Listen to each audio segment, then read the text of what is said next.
The following podcast is scheduled for one fall. It's almost time for a new chapter of GeeK KetchUp to start. But before it does, Chris and I wanted to take a moment to send our love and appreciation out to all of you for choosing to hang out with us. If you enjoy GeeK KetchUp, then make sure to slam that subscribe button and help us level up the show by leaving a review on your favorite podcast platform. You can also find us on social media to get updates on all things GK, interact directly with us, and additional content from the world of geekery. GeeK KetchUp Podcast on Facebook and YouTube, at GeeK KetchUp Pod on Instagram and Twitter, links to all of which can be found in the show notes below and on our website, geekketchuppodcast.com.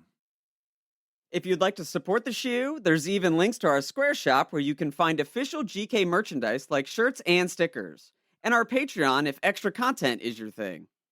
Above all, though, the absolute best thing you can do is spread the love for the world of geekery by sharing the GeeK KetchUp podcast with your friends and family. Now get ready to enjoy today's show, and as always, remember to stay saucy.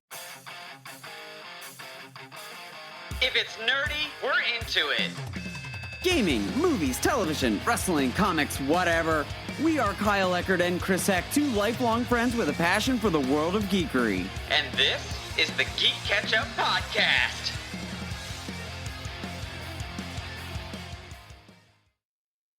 What's good, GeeK KetchUp family? I'm Kyle Eckert. And I'm Chris Heck. And you are listening to Season 3, Chapter 41. Today, we're revisiting a video game that we first covered in Season 2, but has recently dropped arguably its biggest DLC to date. That game is none other than Marvel's Avengers and the War for Wakanda DLC. Crystal Dynamics released Marvel's Avengers in Q3 of 2020, and the game debuted with high expectations, as all things Marvel tend to do, and unfortunately, the game didn't quite live up to what fans wanted. With a short story and limited number of endgame missions, it simply seemed to be lacking in all the right areas, averaging a 6 out of 10 rating. Yet, despite getting slammed from just about everyone, Chris and I actually thoroughly enjoyed it. The action-oriented gameplay was fun, with solid co-op, and the unique feel for each core cast of playable Avengers shine through. Could our positive experience have been because we slow-played beating it? Maybe. Or could have just been we're huge geeks on all things Marvel and Avengers? Also, maybe. Either way, we've stuck with it, and we're here to chat about the latest DLC, the War for Wakanda story missions, and the Black Panther playable character. We'll break down this set of new levels, enemies, and of course King T'Challa himself, but before we get there, we should get you up to speed on what has released since Chapter 19, when we first discussed Marvel's Avengers. So Chris, since that time, we've seen 3 major updates, 2 of which included new playable characters. Yeah, really, to catch folks up on what's been going on with the game since then, like you said, they've had 3 fairly large content updates, but they've also had a variety of updates over the year. Oh, yeah. We've seen small things that are really around bug fixes and those types of technical aspects that'll come with games, but even medium, little content drops, little adjustments, and then those larger ones. So, initially it was all about stability, and we had those matchmaking fixes that were needed because we did see that early on in PS4 and Xbox One that there was challenges with matchmaking with random players. Yeah. You and I, we could jump in and play for the most part, no issue if you knew somebody, but getting random matchmaking struggled. So they jumped in, they fixed those types of things.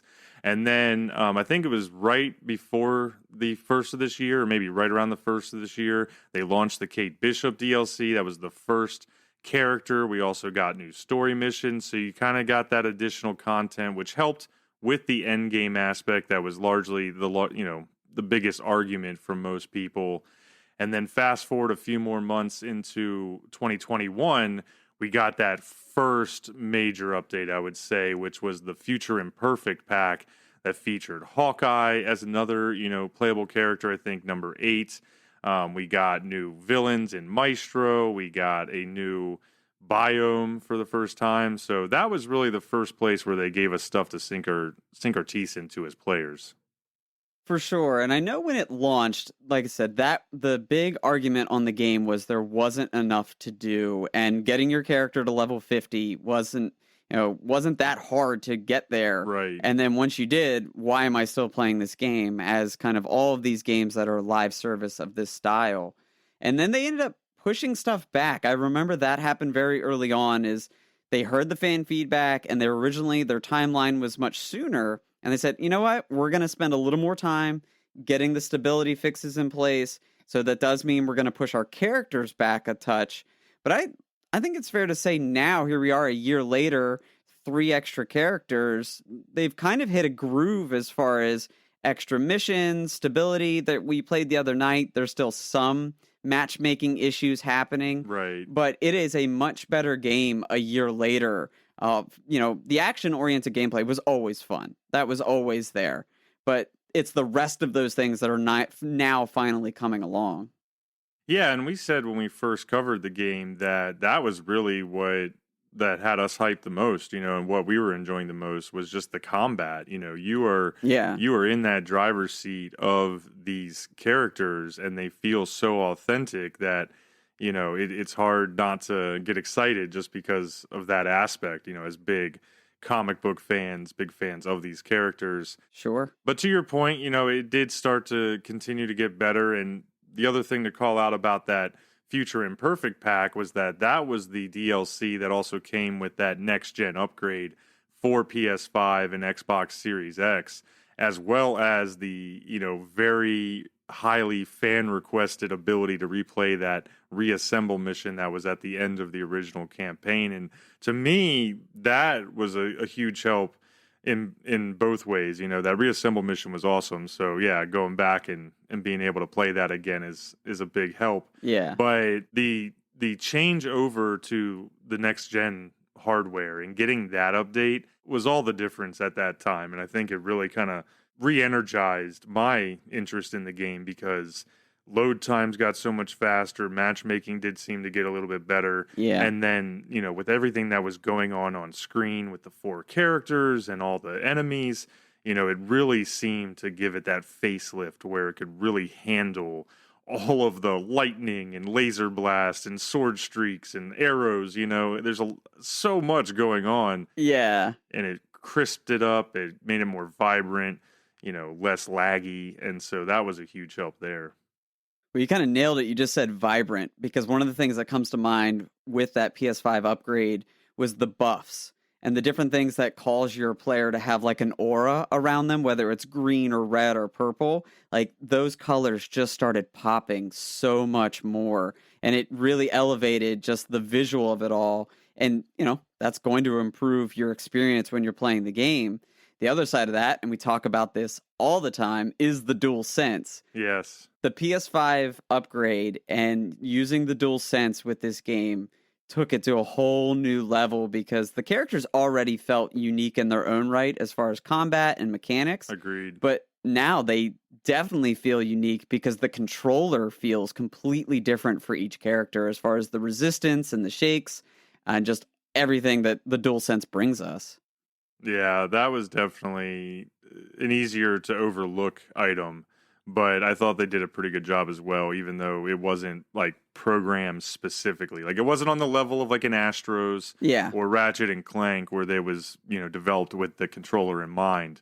But like you said, the pressure sensitivities, I always think about when you're walking around and, you think about like how heavy Thor's footprints hit and stuff like that, and you get those different vibrations just from those movements. It does bring it to life a little bit more. Yeah, I think for me, it's the trigger pressure. Like that's always first and foremost in my head, is when I'm either shooting an arrow with Hawkeye or throwing Cap's shield.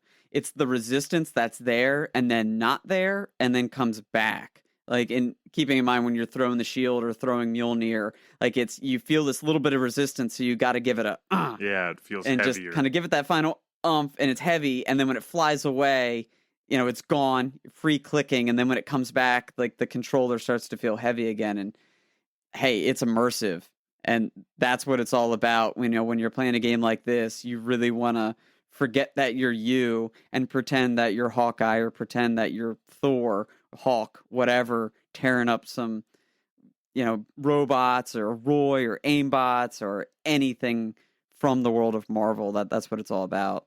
Yeah, it's true. So we got that Future Imperfect pack, and really the last thing I'll say there before we kind of touch on some of the other content packs we've gotten over the last few months leading into War for Wakanda was that, the story there, I thought they did a good job because they did give us this kind of overarching story between two content packs there. We got Kate Bishop first, and, her story was she had been looking for Hawkeye because, he was behind enemy lines essentially.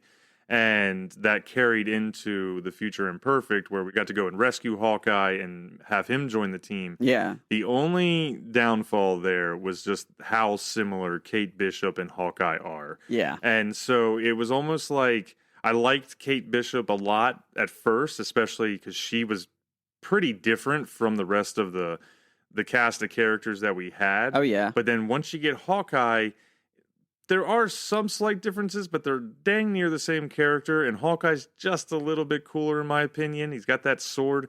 And so, I don't know. It's like once he came out, Kate Bishop went to the back burner to me.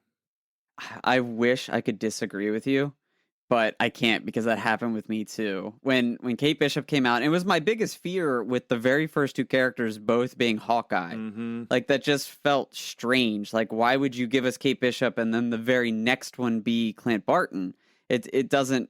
They're both range characters, and Kate being that first range character that they gave us, you're right, felt totally unique. And then Clint came along, and you're like, well, why wouldn't I be the original Hawkeye? Right. Kate does. She also has the sword. She has the teleporting, which I thought, like I said, I wish I could disagree with you, but in the end, I ended up doing the same thing. Is because when I first played Kate and I could teleport, I thought it was like the bee's knees. I thought it was so cool the way you could, dart around the screen or create a mirror image of yourself with one of her skills. And I'm like, man, Hawkeye, Clint Barton's going to come out. And I'll probably play him, but I bet I go come back to Kate. I'll play him for a while, but I'll come back to Kate. And here we are, a couple months down the line, and when I go to pick it up, I do find myself being Clint Barton over Kate Bishop, and it just breaks my heart because I want to like Kate more. Yeah, and she wasn't a poorly designed character. There was tons to like there. And I feel like eventually, especially if I continue to play enough where I'm like, okay, now I need to go and fully level up every character, I'll circle back. Yeah. But, especially since my Hawkeye isn't maxed out yet, he's definitely getting the priority if I'm going to play a character like that. Right. But it was still good to see him come in. It expanded the roster. They were heading in the right direction. I thought Future Imperfect was truly that next step. And then between March of this year and, last week with the War for Wakanda, we actually saw pretty much monthly content drops or DLC packs to some size in April, May, June, and July.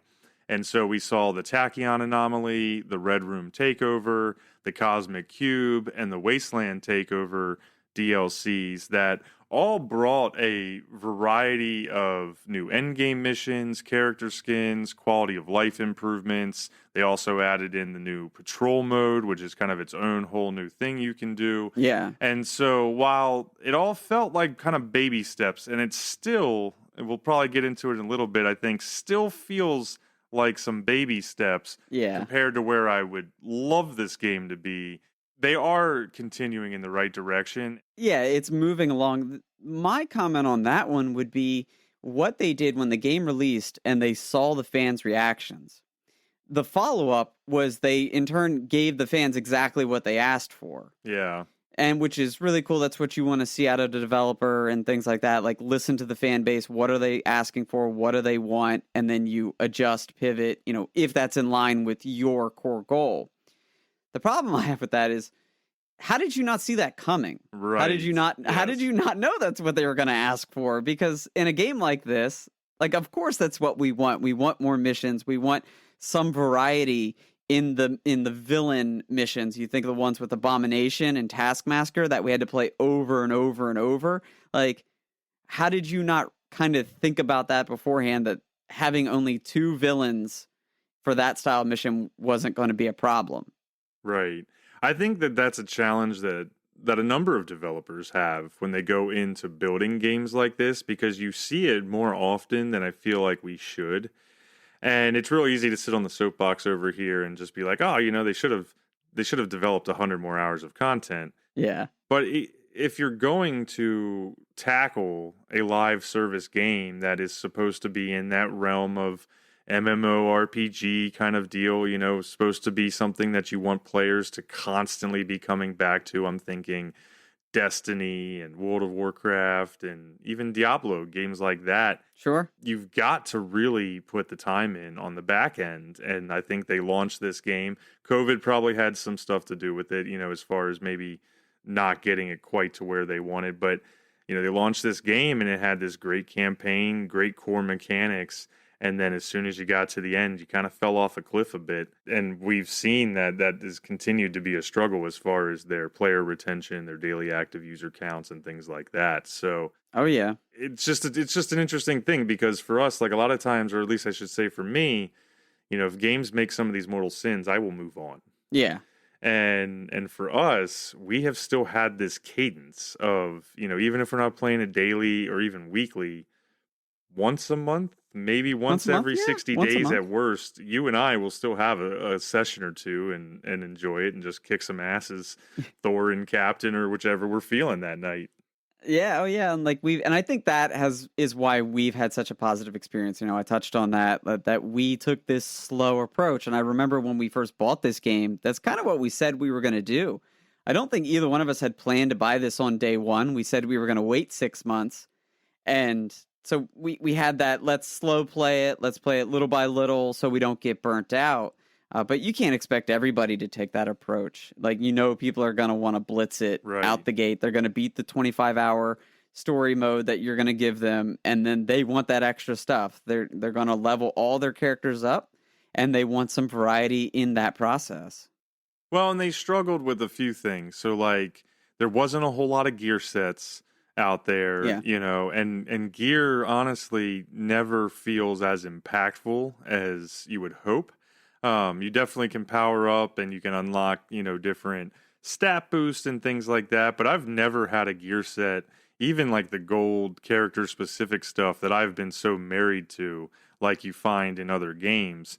And so when you have longer mission forms like they do, which is great in a lot of cases, some decently built out missions that are going to take you 30, 45 minutes. Mm-hmm. If you're not going to get that full tilt reward, it just makes it hard to have that draw. And so I think that, coupled with, like you were saying, they didn't have a lot of mission types at the time and you were replaying a lot of the same stuff, it just quickly got monotonous. And they've spent a lot of time, I think, doing what they can to fix that, even though not every area has quite gotten there. So it's fair. I don't want to break it down too much, but yeah, I think that gives a sense of just realistically where this game is and has been. Yeah. And I don't know if you want to jump here into the War for Wakanda stuff, but I think that it'll continue to show that trend we've been talking about. Yeah, I agree. I think when we get out of the War of Wakanda stuff, we can kind of look at where they're going to go after the DLC, because I do think they've made some strides. They've shown some growth. They dropped this, which was more growth, but there's still room for improvement. So we can get into maybe what we think is going to come after this, Wakandan-based levels, missions, characters, after we break it down. So what were your thoughts so far on Wakanda? It came out just a few days ago, last week, August, what was it, 17th? 17th, yeah, it came out on Tuesday. Yeah, so we've had, 5-6 days at time of recording to play it, check out the stories, check out the additional content. So what have been your initial thoughts here? It's been on par with everything we've gotten so far. I've really enjoyed the new levels, and Black Panther was very interesting. I'm going to focus in on the story, because the story, it's the classic Ulysses Claw, which is a bit of a yawn for me because I'm so burnt out on Ulysses Claw and Black Panther. Yeah. I feel like everywhere we look, that's the only villain from his rogues gallery that we ever see. Yeah. And I know that not everyone has a Batman's level of rogues gallery to draw from, but that was a bit of a bummer to see it yet again it was going to be Claw. Right. Like, and I think, to tangent for a brief second, I think that's why the Black Panther movie was so intriguing to so many people, is while Claw was in it, it was more about Killmonger. Right, yeah. It was somebody different that wasn't just instantly recognizable as the guy with the vibranium Barrett-style arm. And so, a little knocks there that they didn't take any risks, they didn't try anything new, but, they set up that Origins, Claw's coming in, wants to steal vibranium because T'Challa's father, disrespected Claw's father, the age-old thing. Daddy issues, of course. But everything else was really cool. I thought the Wakandan outpost was designed really well as far as I would say, the throne room and, like the city itself was really cool. And then the levels were really awesome. That's where it shined the most for me in this DLC was, the story was meh, it's another Claw. But the level design in the jungles and the outpost design and seeing all the little nooks and crannies of Wakanda. And then another big piece was the sound. That's where it stood out the most. So I don't know if you felt similar in that when it comes to story and levels and things like that. I know we'll get into Black Panther, the character itself, here in a moment, though. Yeah, I agree that once I saw that it was Claw and where they went with the story, it was fairly vanilla. Like, I thought there was more creativity to the Future Imperfect storyline and, Hawkeye and, yes. The Sorceress and everything like that just seemed a little bit more creative, a little bit more unique for the game versus, maybe just something pulled straight out of a comic issue. Yeah. I thought that where they really shined was how they highlighted Wakanda. And you got the good scenes with T'Challa and Shuri and the Dora Milaje, and so like all of those elements there that everybody loves so much were serviced really well. And I think that the increased capabilities of the current gen, the PS5 and the visuals, like it really fit for a setting like Wakanda, like not just the jungle and everything that was going there with the trees and the level design, but just all the tech of Wakanda and the hologram screens at the tables when you're in the outpost and things. Like it just looks so on point for what we would expect in Wakanda and them being so technologically advanced.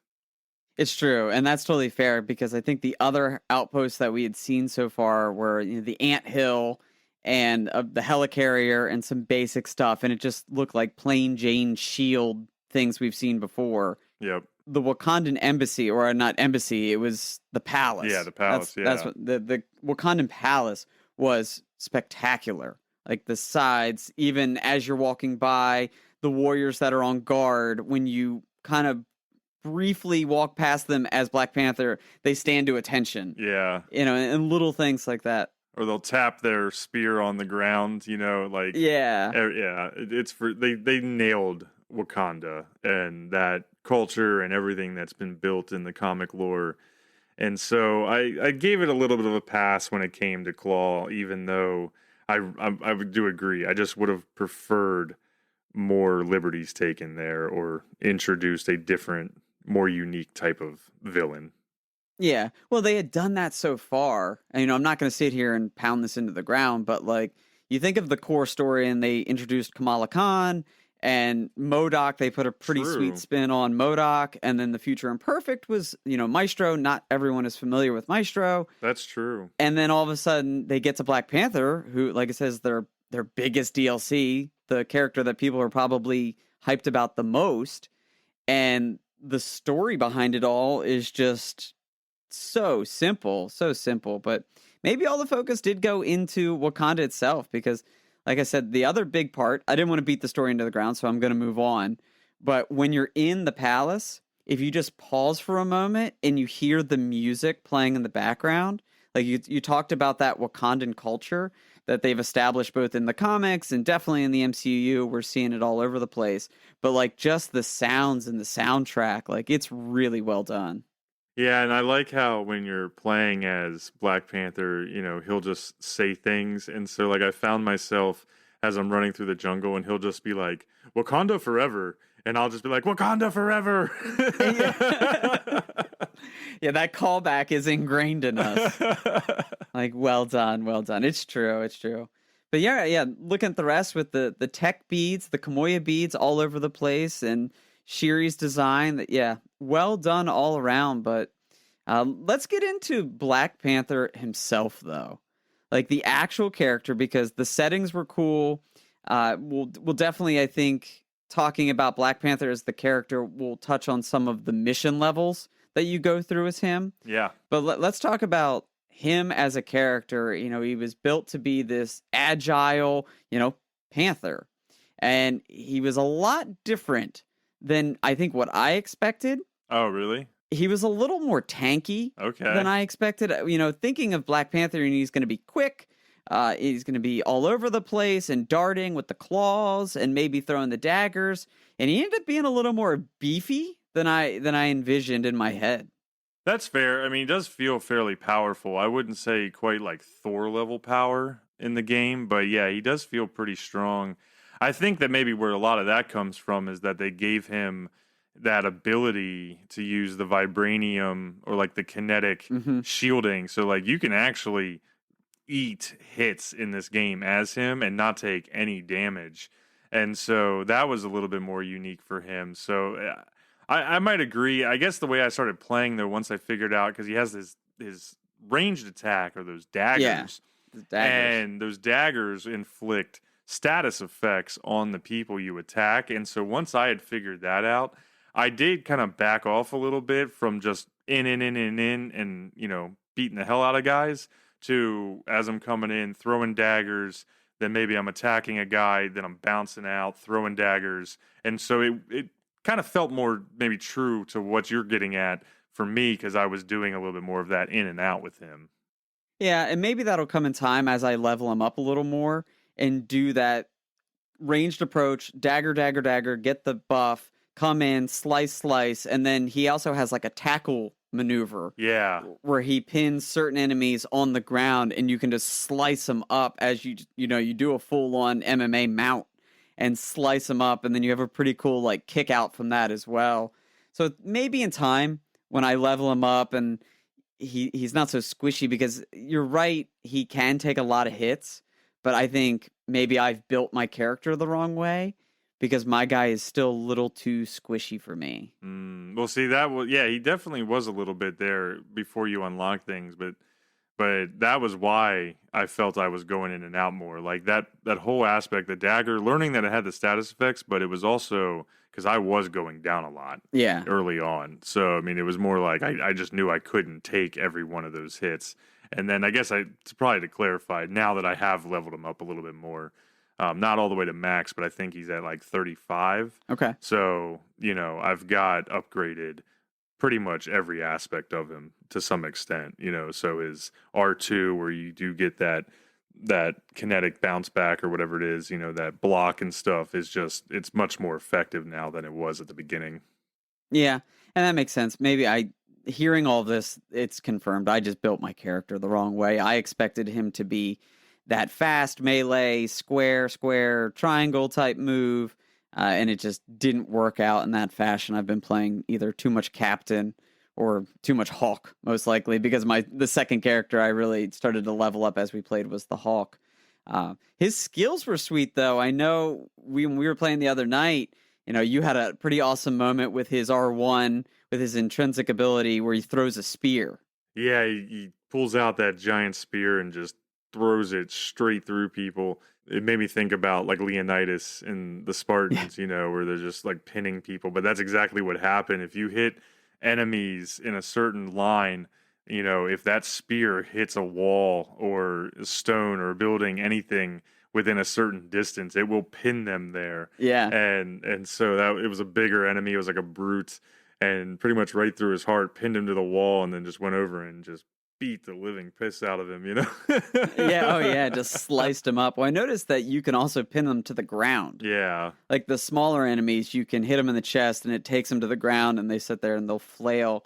That was pretty awesome. The other two abilities he has is the Kamoya beads, which provide like if anybody's ever played Injustice, the way Batman has the batarangs that just kind of like float around him. It's very similar with Black Panther. You release the Kamoya beads and they float around you and you can set them up to either protect or attack you. That was cool. Well, and that helped with the squishiness a little bit because I actually put my Kamoya beads to the support side. Okay. So when I hit that, it still, I think, does some offensive work and stuns people, but, you know, it's giving health out to your allies and I think maybe a buff as well as you start to unlock more and more of the mastery type skill tree items. So that was another change that I feel like I had made. All right, so this is 100% confirmed because I took it the opposite direction and I did attack. I just built my Black Panther the wrong way. You built a tank.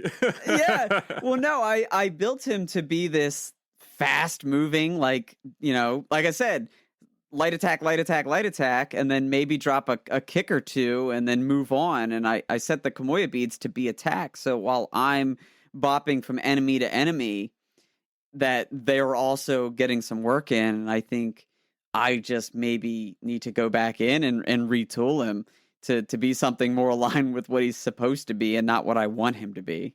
Yeah, well, I mean, you kind of get that feel like when you first start playing him, it's like parkouring in a Ferrari. Yeah. You know, like he's so fast, he hops over everything. And so it just makes you kind of want to go that direction. But I think that there is some flexibility there. I even saw one guy I was playing with last night in a random match. He had his level 50 and then, I mean, literally like 200 champion. I don't know how much this guy had played in 7 days. Wow. Like, it was insane because you have to do all that, you know, character specific. So hats off to that guy. But he had on his Panther like this constant shield that was around him and you could visibly see it. Yeah. And I had not seen that from anybody else. I haven't gotten that myself. So whether it was a skill set or maybe a certain piece of gear that gave that, you know, I don't know. But I thought that was interesting because he seemed to be just wrecking through everybody, you know. Yeah, that's didn't wild. go down at all, even on the harder enemies. That sounds like something that you would unlock in the champion, like the post level 50 level ups. That's something just truly extra because they also added that. I don't think we touched on that in the first part. Is they added post level 50 abilities. So once you get your character there, you can continue to add extra things and a constant shield. Like there's no way that seems like a normal skill tree type thing. Well, maybe it wasn't like constant, like 100% always on. I was thinking that maybe it was like just a different way for his R2, like when you kind of power yourself up with your intrinsic energy. Like maybe that was what he was getting out of that. I just don't know yet, but it was definitively like that guy is different than the rest of us. And it was funny because like all 4 of us were Black Panthers because everybody's just playing as Panther right now. So yeah, he was standing out even in that mix. Nice. Well, and then you can change up the look and the feel where hopefully everyone had a different skin on. We did actually. That was kind of the best part was, you know, with all the skins out there. And I guess that's worth calling out was I thought that this launch, you know, Hawkeye had some good skins, but it seemed like they came harder and faster with more skins than ever for Panther at launch. And so it did seem like everybody was kind of finding their particular style. Like I've got one of the ones that is, you know, black and purple. Everybody knows I love purple. It's very Taker colors. Yeah. I saw another guy that was using the skin where he's in the suit, but he doesn't have the helmet. And then we had one that was more of the traditional African with the red and yellow and green colors built in. So it was a really diverse group, even though we were all the same character. Yeah, that's sweet. And that's a good call out because you're right. So far from what I've seen in various skins is there's one skin that is miles ahead of all of the other skins for each character. Mm-hmm. And you're thinking of, you know, either War Hulk or Maestro are 10 times better than any other skin for the Hulk. And Thor, you either get King Thor or MCU, you know, there's a couple ones, but they're way better. Or Ronin Hawkeye, Ronin Clint Barkin is 10 times better than anything else. But with Black Panther, it was quite spread out. Like you could really see, oh, I'm just going to buy all of these and mix it up from time to time. Yeah, I mean, that would cost a ton of money, Yeah. but I did have some credits left over, and when I was going through, because I bought that credit pack when the game first launched, and I've been kind of just like slowly like using some credits for one skin for each character, pretty much. But it took me a while to figure out exactly which Panther skin I was going to get because of that. I mean, there's probably what, like 10 or 15 total, and I'd say at least minimum 5 or 6 that I was like, okay, this could just be my permanent Panther skin. Yeah. Yeah, I would say that maybe close to 20 when you get into the ones that you'll unlock as you level him up and True, actually, beat yeah. his challenge card and stuff like that. I was just thinking about the marketplace, so you're right. Yeah, there's way more than 10 to 20, yeah. Yeah, because I think at this point, all characters have 20 to 25, 30 might be pushing it. I'm trying to visualize how big that screen is, how many skins that they have. But you mentioned it earlier, and I think it kind of segues into the levels really well. His ability to parkour. Right. And one thing I noticed in the Wakandan levels, and they pointed it out when they did their little war table demonstrations, was how vertical they are. Right, yeah. A lot more climbing up and down. And it was a little bit more accessible. Like in some of the other ones, the previous levels, if there were vertical items, like you kind of regretted not being a character that could fly. Oh, yeah. And that didn't seem to be the case here. Like it was less gimmicky as far as how non-flying characters could, get up the mountain or get up the building and things like that. Yeah, there are definitely a few moments where we were co-oping, and our primaries were Captain America and Thor, and we'd be playing, and Chris would call out a chest, and I would just be like, well, it's so much work to get up that high. You can just go get it, and I'll wait. And Yeah. I'm gonna skip it. I'm gonna skip it because getting Captain all the way up on the top of a mountain or climbing up so many different towers, jumping from platform to platform was really difficult. I'm like, just fly up there with Thor. Tell me what it is. If it's a gold, I'll find my way up there. Right, yeah. If it's a common, I'm not doing it. Yeah, it kind of made it a pain in the ass there from that standpoint. Even when they would like try to design the levels in a way to help you up there with like, a jump platform or stuff, like Yeah. you still struggle. I mean, it was totally night and day between the flying characters and the ones that were stuck on the ground. Yeah. But yeah, they did a good job. And I thought that another part of the level design that they did was they kind of tweaked some of the puzzles. Oh, yeah. And so we finally got a little bit of fresh, look at some puzzles because they had really been kind of reusing the same mechanics, 2 or 3 mechanics for the different doors and stuff. And so I thought with the pressure plates and timing and, that was a nice change. I'd like to see more of that. Yeah, they even did that with a few villains where you're not just kind of constantly peppering one area. You've got to run over here, you got to hit something that's going to activate this over there. You got to run over, throw a dagger, then hit it.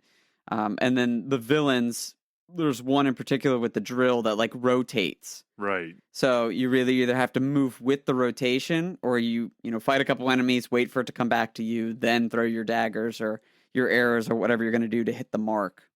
Well, and I think that that's something that the game needed because really all of the boss fights and villains in the, previous expansions in game, they were just bullet sponges, like Yeah. you pretty much were just sitting there pounding them as much as you could until the life bar drained and nothing else was happening. And so they did seem to make more of a move into not only having to fight a lot of tough enemies, but actually doing some specific actions to progress the fight.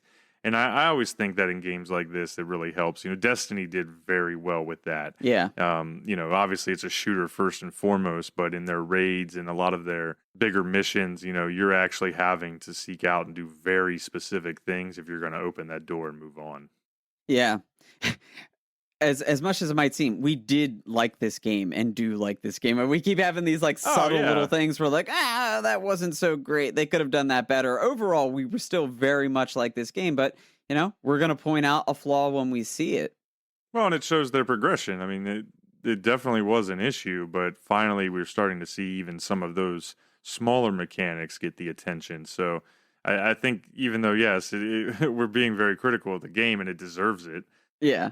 At the same time, it's also showing that they are growing and trying to do what they can to make this game, better and better. So, well, go ahead. Well, I was going to say one last thing here, just because you had talked about the villains that I think is worth calling out, was that I thought that another aspect of this expansion that I liked was the fact that we finally got some new enemy types. Yeah. Really up through all of the expansions, it was still just a ton of aimbots.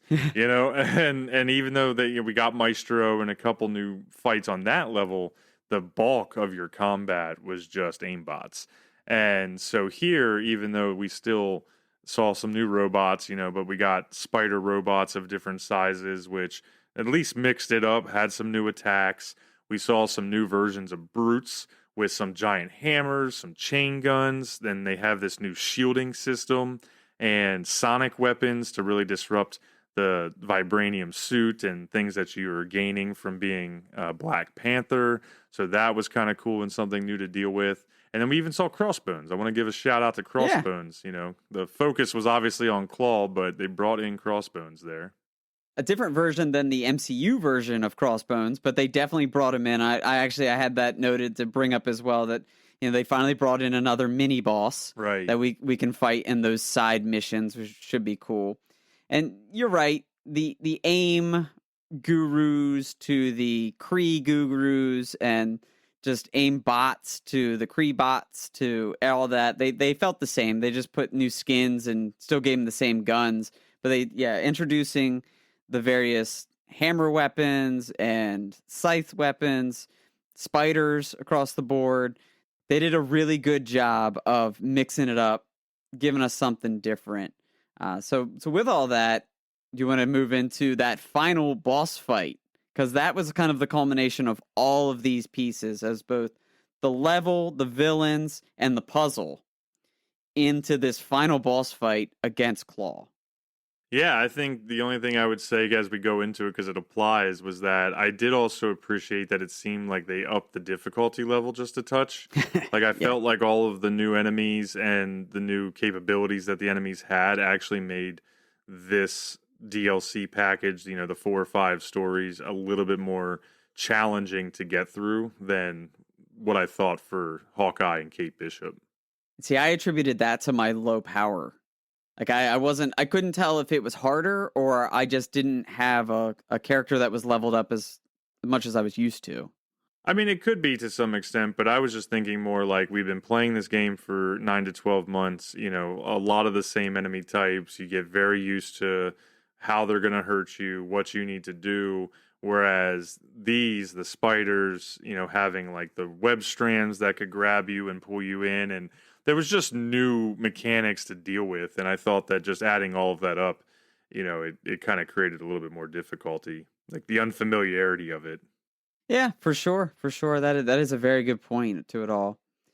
So in this final boss fight, you take on Claw. You take on the comic book version of Claw, which, if you're unfamiliar, is not the Andy Serkis version. It is a full-on, he becomes pure sonic energy. Right. And I'm gonna talk a little bit of spoiler here, but if you're unfamiliar with the traditional backstory of Claw, he's always trying to get vibranium, and he falls into the vibranium mountain and comes out of it as pure sonic energy. And I've seen this play out now in 3 different mediums. Oof. And it's the same basic story, and then the same basic look at the end, where he's just a gigantic, like he's a giant that's just kind of like purple energy. Yeah, sound waves is what they said. Sound waves. Yeah, and it was like, man, like they couldn't even have mixed this up, so we're gonna, knock it a little bit for going back to that vanilla Claw story. It looked fantastic on the new hardware. Like visually, the graphics on him and the tiny little details of color like running through his body, that was spot on. I would say. Yeah. I was only disappointed in the fact that it was just another version of plain Jane Claw. But yeah, visually it looked awesome. That boss fight was insane because you're on the edge of a platform. You're not only fighting Claw, but Crossbones is there as well. And there's multiple turrets that are blasting down on the city of Wakanda because you had to pull back the shield on the city to draw the energy to be able to fight Claw. There were so many moving parts to that fight. Like it honestly took me 6, 7, maybe 8 attempts to get through the whole thing. Yeah, it's definitely a tough mission, especially because it's a long mission. Like you have to move through a good chunk of level before you even get there. And there's a number of puzzles, and I know that there's platforms in the mines, they can kill you in one instant. And so it took, a few attempts to really figure that out. So by the time you go through all of that, you get to the end fight. It's a double boss mission with mechanics that you've got to deal with. And I mean, it was a little bit of frustration. And I'll say, like, I have not beat it yet. I told you over text that I thought that I might need a second player just because every time I kept getting to the edge, I was getting real close, but just didn't feel like I had the oomph to get over the finish line there with him. And I just kept dying, So I haven't finished that part of it out yet. But the boss fight, to the points that we were making earlier, I thought was another evolution. And even though, yes, the claw aspect was a little vanilla, the boss fight itself compared to other ones in this game was almost anything but. Yeah. Because of that, you're fighting two enemies at the same time. Both of them had very unique mechanics, thinking about how Claw would put you into that little bubble, and you'd have to go one-on-one with him. But also, to damage the turrets, you had to attack Crossbones and get him to drop the turret shield. So, I mean, you really had to, balance two full boss fights. And so I really liked that aspect. I would love to see a lot more of that in this game's future. And I don't know if you noticed, there was also a timer on the turrets as they were attacking the city. So the city has its own health bar. Yes. So you really are bouncing from attacking Claw to attacking Crossbones to then drop the shields on the turrets so you can blow up the turrets because the city's going to, if you don't defeat all of it in a time frame, then the city destroys and you can lose that way. A lot of moving parts. I could definitely see where a second person would be very, very helpful.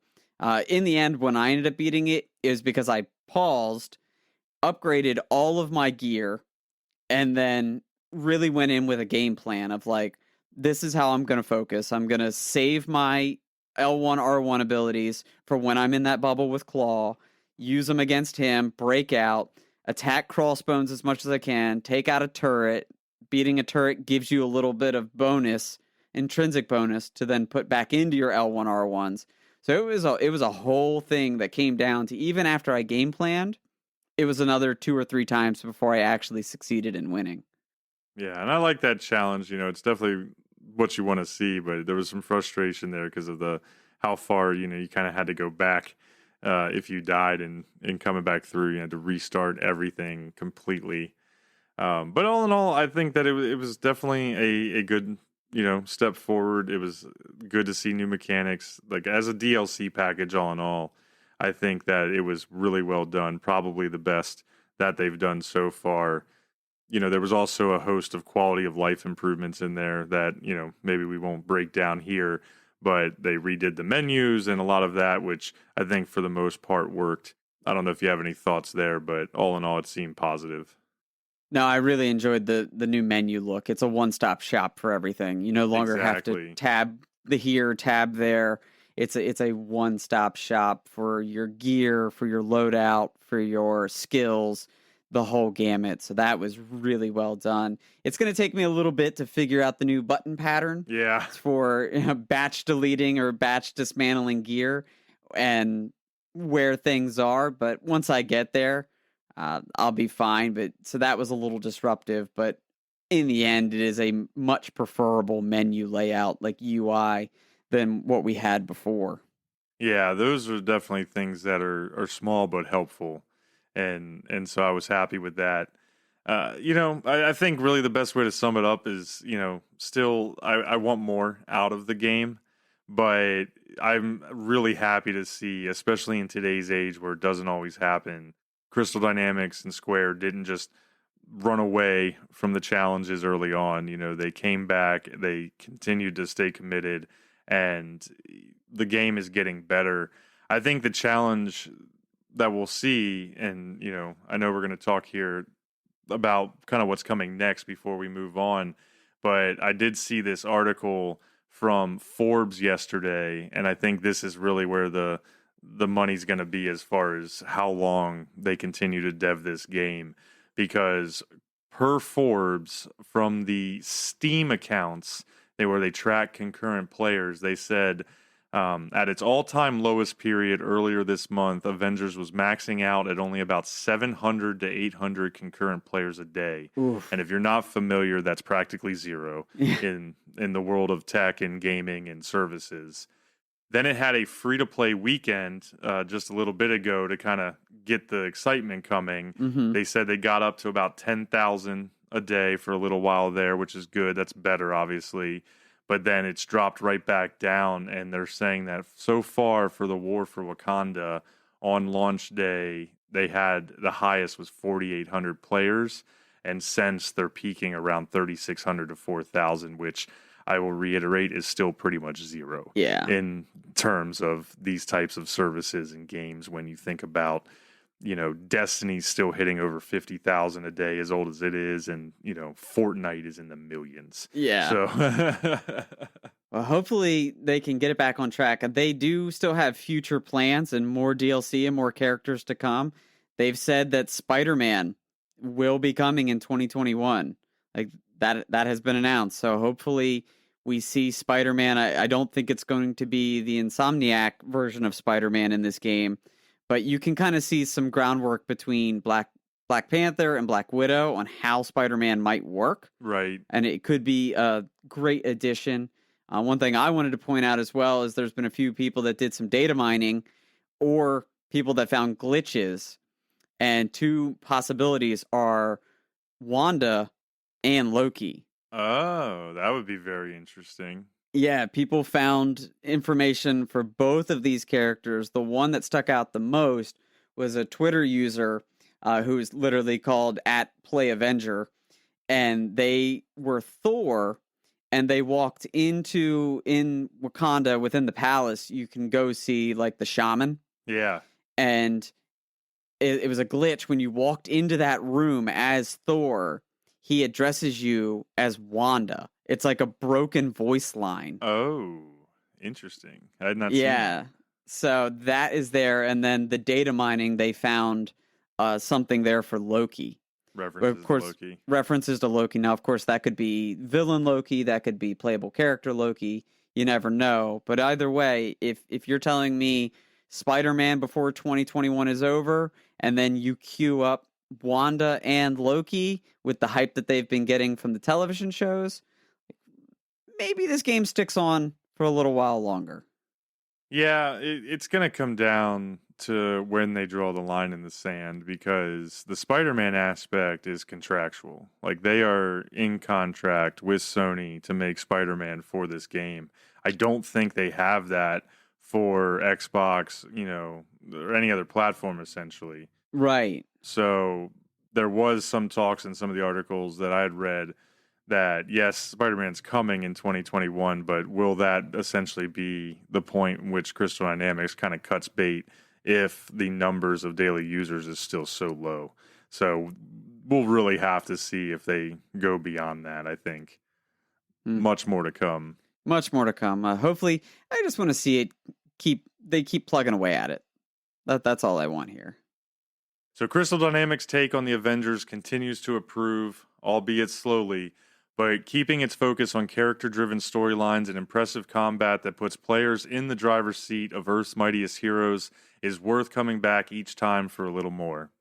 We hope to see this trend continue as they release additional content so we have a reason to party up and crush more aimbots, but be sure to find us on social and share your thoughts about the improvements this game has seen and the War for Wakanda DLC.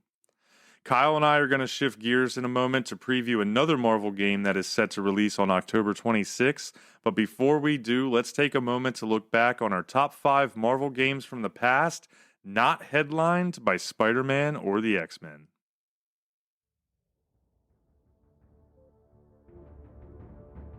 Top 5 Marvel video games not titled Spider-Man or X-Men.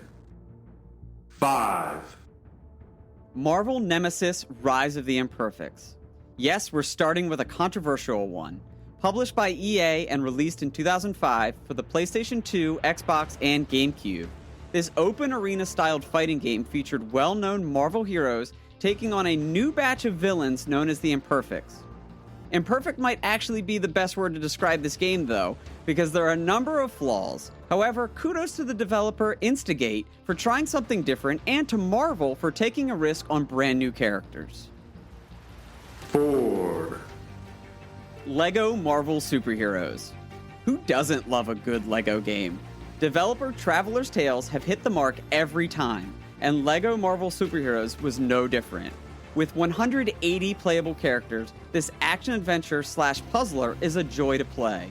And it's hard not to smile as you fly, ride, or run around the LEGO environment while it tells you its own original story through linear missions with open-world gameplay in between. This game released in 2013, but has spawned many sequels, keeping generations of LEGO Marvel fans gaming. 3. Captain America and the Avengers. Every single person of a given age has a memory of playing this game. You may not have known its name at the time, but you definitely know the game and its roster. Cap, Hawkeye, Iron Man, and White Vision. Developed and published by Data East for arcades in 1991, then re-released on the Sega Genesis, Super Nintendo, and Game Boy in subsequent years, this side-scrolling beat-em-up is pure arcade fun, battling alongside your friends whether you are playing the 2 or 4-player cabinet. 2. Marvel Ultimate Alliance 2. Speaking of playing with friends, Marvel Ultimate Alliance 2 is the couch co-op game for the ages. This follow-up to the original Ultimate Alliance came out in 2009, developed by Vicarious Visions as an action RPG that followed the story events of Civil War and allowed players to form interchangeable teams of 4 from a massive list of Marvel characters. Each character has their own set of power-ups, which could be combined with other team members' moves to create fusions. These fusions became so iconic, we eventually saw some of them play out in the MCU. 1. Marvel vs. Capcom 2. On a list like this one, everyone is playing for runner-up, because number 1 is a surefire lock. Very few will argue this pick, because Marvel vs. Capcom 2 is the Marvel fighting game. Originally released in arcades in the year 2000, this tag team 2D fighter was actually the 4th game in the Marvel vs. Capcom series. Of the 56 playable characters, 28 of them are Marvel heroes or villains. From Captain America and Doctor Doom to Thanos, the roster is stacked. Even War Machine made the cut. MVC2 has been ported 6 times in its 21-year history and is easily a contender for greatest fighting game of all time. Now Capcom, do the right thing, port this bad boy for a 7th time, and take us all for a ride.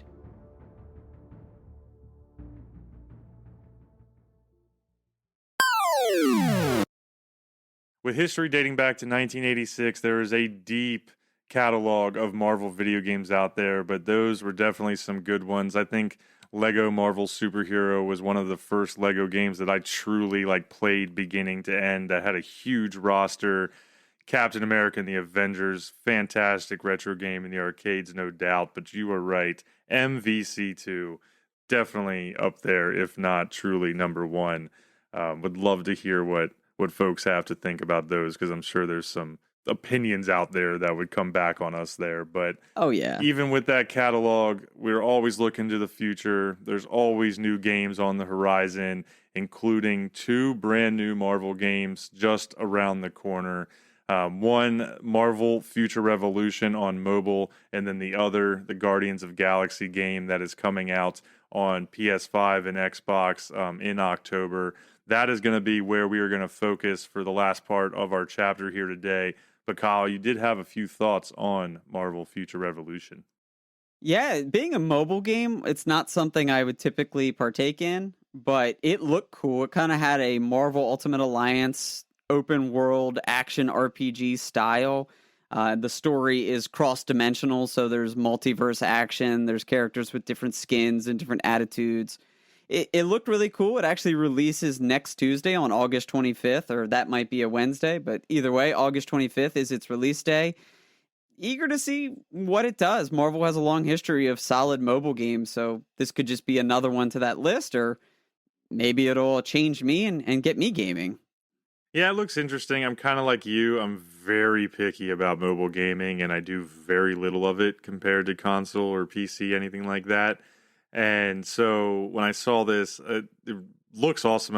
I'm with you there. Like just looking through the homepage and what they're promoting, mobile's probably going to keep it off my list. But I was, my one takeaway was I kind of would like a more serious open world RPG like this on console, Hmm. since Ultimate Alliance is a little bit more arcadey, a little bit more cartoonish. Like the design of this, the one thing that stood out to me was it looked like their character design was a little more serious, a little bit more grown up in a way, I guess, just not quite as Nintendo-ish as Ultimate Alliance was, if that makes sense. Yeah, Nintendo-ish is a good way to put it. That's 100% what that, Marvel Ultimate Alliance 3, the Black Order ended up being, was very Nintendo, but you're right. This one's grown up. It's different skins, different approaches, different attacks. All of that looks great. It comes down to the mechanics and how do you maneuver like that Right, on yeah. your phone without having like an iPad of a phone. Yeah, or a peripheral attachment that turns it into a controller. Yeah. Oh, yeah. Thinking of that, that would be fantastic for what I've seen out of Marvel Future Revolution. But me on my iPhone 8, like my thumbs are just too big. My thumbs are just too big. But Grown man thumbs can't grown man game on thumbs, mobile. right? But really, I think what we're more excited about, probably the majority of people out there are more excited about, was this Guardians of the Galaxy game that kind of got announced out of nowhere. I mean, I remember just earlier this year they dropped it on everybody, and I mean, I wasn't aware of it. I don't know if I know anybody that truly had the inside, track on this one or had seen announcements from before. But it does come out, if everything holds true, on October 26th of this year. It'll be PS5, it'll be Xbox Series X. And the difference is, because I've heard some folks talking about how it looks a lot like Marvel's Avengers. The difference is it's going to be a story-driven single-player game where you take the role of Star-Lord leading the Guardians through these crazy adventures, whereas, of course, Marvel's Avengers was built to be 4-player co-op. Yeah, for sure. To touch on when it's released, I saw this thing that said it was first leaked in January of 2017, and I'm like, I have no recollection of that happening. I mean, if so, it was one of those like offhand job postings. Somebody's like, "Oh, I saw they're asking for a coder that likes Guardians. They're gonna make a Guardians game." Like that kind of stuff that always comes out. There's no way that game full on leaked 4 years ago and we didn't know about it. So yeah, the first time I had heard about it, same as everyone else, E3 in 2021. But it looks interesting. I go back and forth because I think when I first saw the trailer, I was like, I like Guardians. I don't love Guardians. I might skip this one. And then when I saw a few follow-up trailers and really hearing that it is a single-player, story-driven campaign, there's going to be dialogue choices throughout the whole thing, and those dialogue choices will impact your relationships with your fellow Guardians and how they interact with you, which then in turn benefit the various power-ups that they can give you later. I was like, okay, check. All of this is sounding a lot better. So like the initial gameplay, I was like, maybe I'll skip it. But now I'm like, okay, my pre-order. Yeah, that's how I felt, was because that first trailer, it was Guardians, and it wasn't bad, but even the visuals looked a little last gen. And so and between not hearing anything about it, I was like, oh man, is this like a rushed game? It's also kind of parent companied by Square, even though it's not Crystal Dynamics that's building it. It's Eidos Montreal. Yeah. So, but you still have that tie to Square. So it's like, oh, are they just trying to like rush out a different Marvel game because Avengers kind of flopped?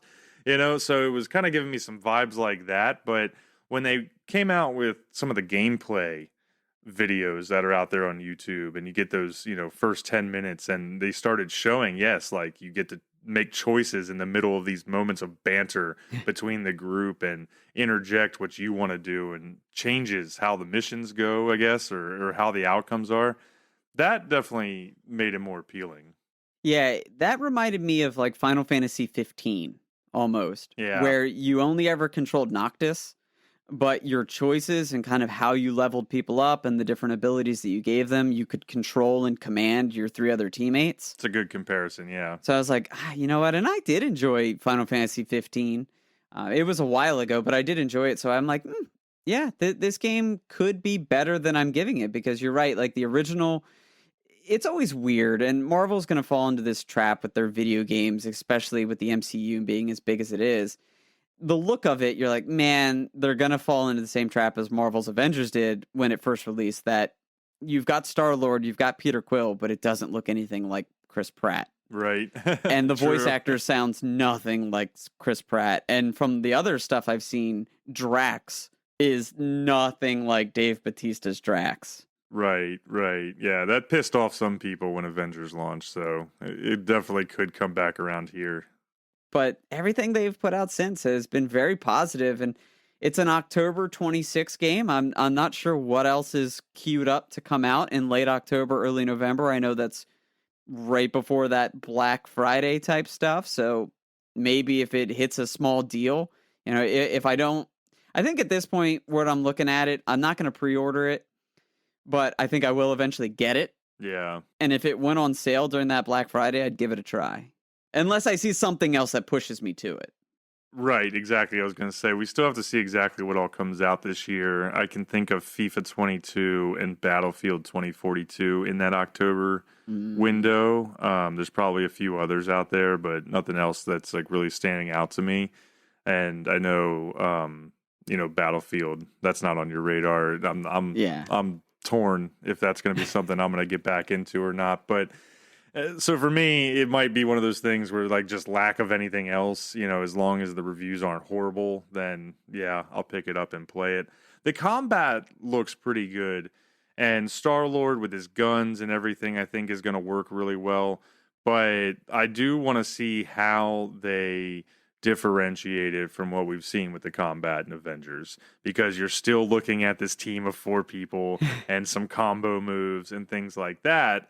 And so I don't know how awesome it's going to be if it really plays a lot like that, but I can't have my friends as Drax or Rocket. Yeah, or you so can't I think switch. that'll be a question. Or you can't switch, exactly.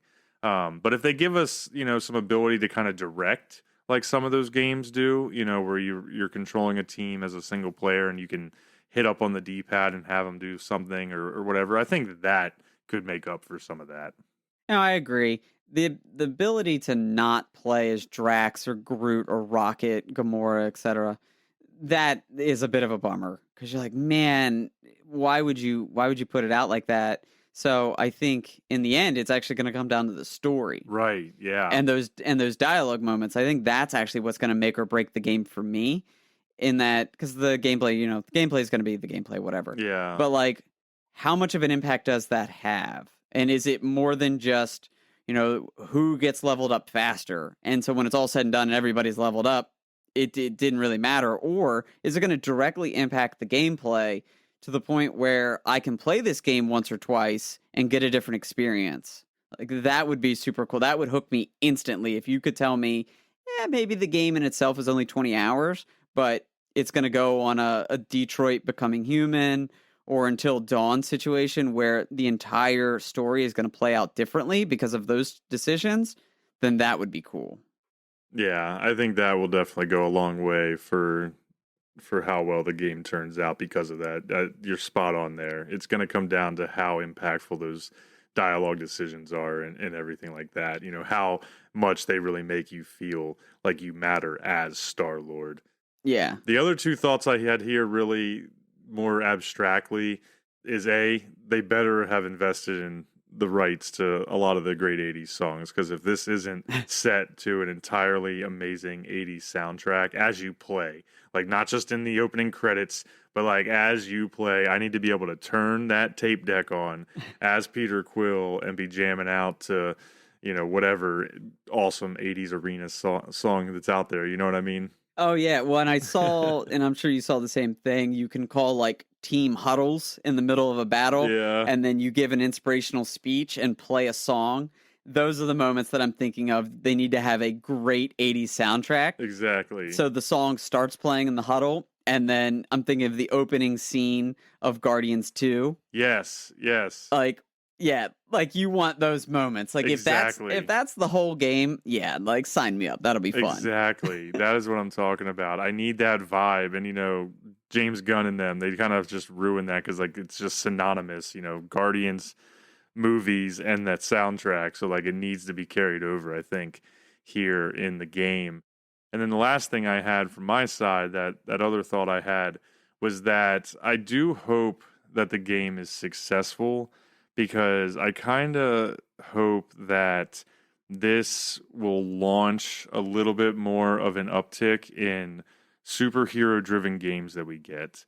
And so it's not that they aren't out there. We get the Batman games, the Arkham games, we get the Spider-Man games. So, there is a market for these games, but it's just not very diverse. Yeah. We've gotten a bunch of those games, but you don't get a Superman game, you don't get an Iron Man game, you don't get a Captain America game.